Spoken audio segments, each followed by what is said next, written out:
right, as we are simplifying rational expressions here today, rational expressions are really just fractions, and so it's just a way of reducing fractions. Though we're going to have a lot more variables in there than just numbers always.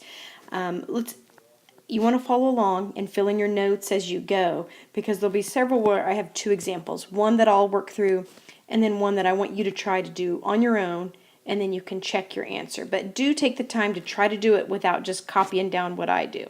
Okay, so let's look at this very first one.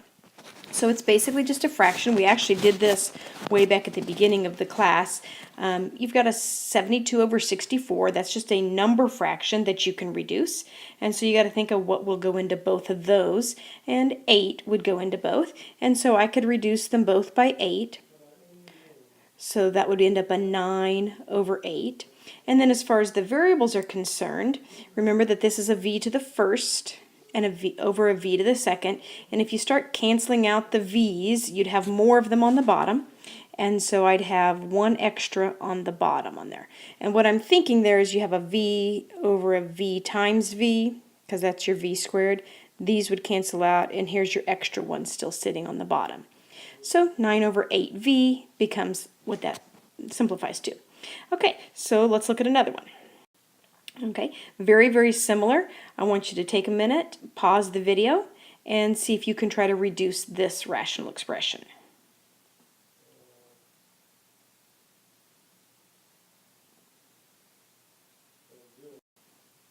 Okay, so 7 goes into both of these, so that would reduce to a 2 over 3.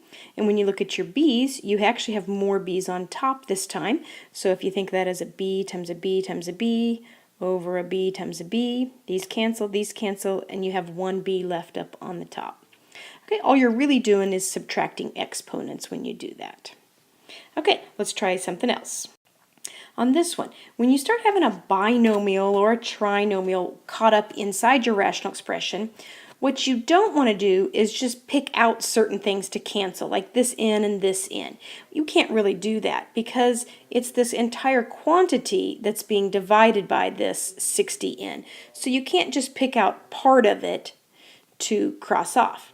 The only time that you can cross things off is if they are being multiplied, because when you cross things off, what you're really doing is reducing or dividing. So if you're multiplying something, then it can reduce. So a better strategy on these when you start having a binomial or trinomial is to try to factor. We will do lots and lots of factoring in this chapter. So looking at your numerator, I would factor that by pulling out a 70. And then I'd have an n minus 1 left. And on the bottom, I'm just going to have my 60n. Now notice, though, that by doing that, I am now multiplying right here between the 70 and the quantity. That frees the 70 up to be reduced through division. So, and the 60 is right here being multiplied by the n, so it's free to do reduction. So 70 over 60 would actually reduce to just a 7 over 6.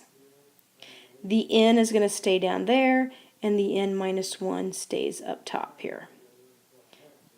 And that's as much as we can reduce. All right, let's try another one. This one's a little trickier for factoring.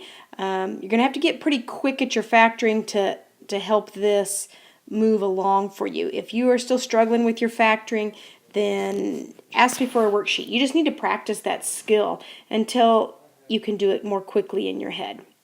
So when I do this numerator and try to do this factoring, and again, remember, you don't want to do this thing where you cross this x and this x. Or, for instance, this 2 could reduce with this 14. You cannot do that because those are being added and subtracted in there. It's only if you are multiplying that you get to cross things off. So on the top, I'm sure that's going to be a 3x and an x. And then factors of 14 are probably going to be 7 and 2. My signs are the same. They're both minuses. Let's try a 7 and a 2. That would give me an outer of negative 6x. Inner is negative 7x. That's my negative 13x that I want. Okay. On the bottom, there's no factoring.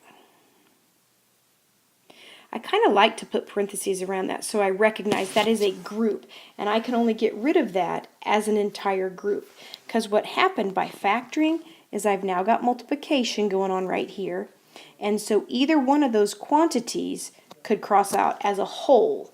And so what I've got is this x minus 2 and this x minus 2 that are identical. Those can divide out. And so then my final answer is just that 3x minus 7. That's all I've got left. Okay, I want you to try this one. Factor your numerator, and then factor your denominator, and then see if there's anything that is alike that you'd be able to cancel out. Go ahead and pause the video and work through it.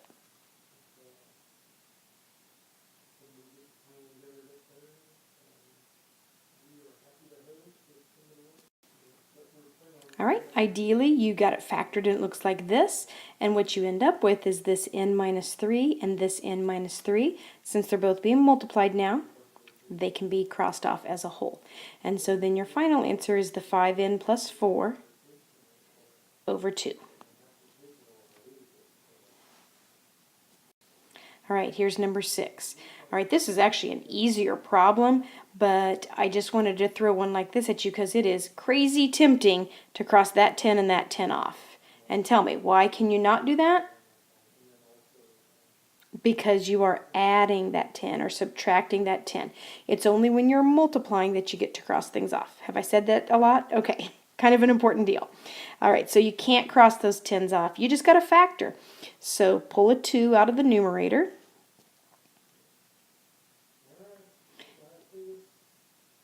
And then you'd pull a 2 out of the denominator also.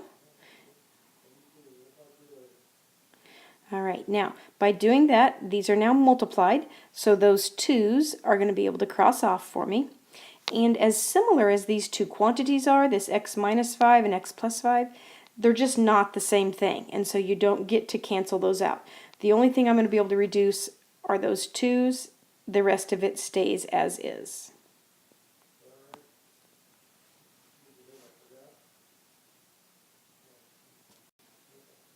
All right, let's look at number 7 here.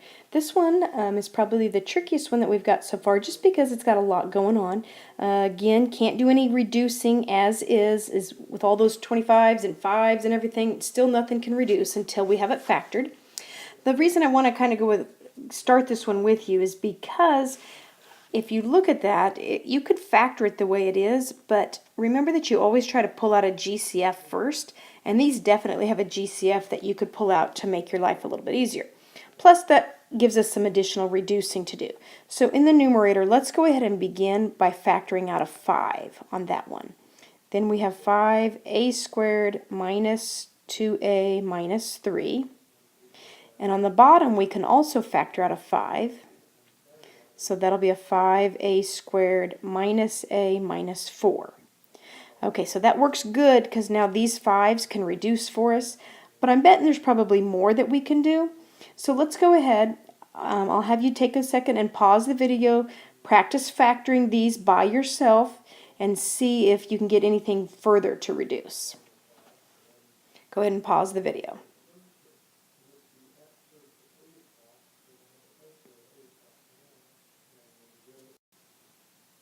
All right, this is what you should end up with. Okay, I've already crossed the 5's out, so I didn't bother to rewrite those. But what I do end up with is an a minus 1 and an a minus 1. Those both cancel. What's left looks similar, but they're not identical, so I don't get to reduce those. It's just a 5a plus 3 over a 5a plus 4. Okay, one last one. So this one I want you to try entirely by yourself. Get everything factored first, and then see if you can get something to reduce. Pause the video.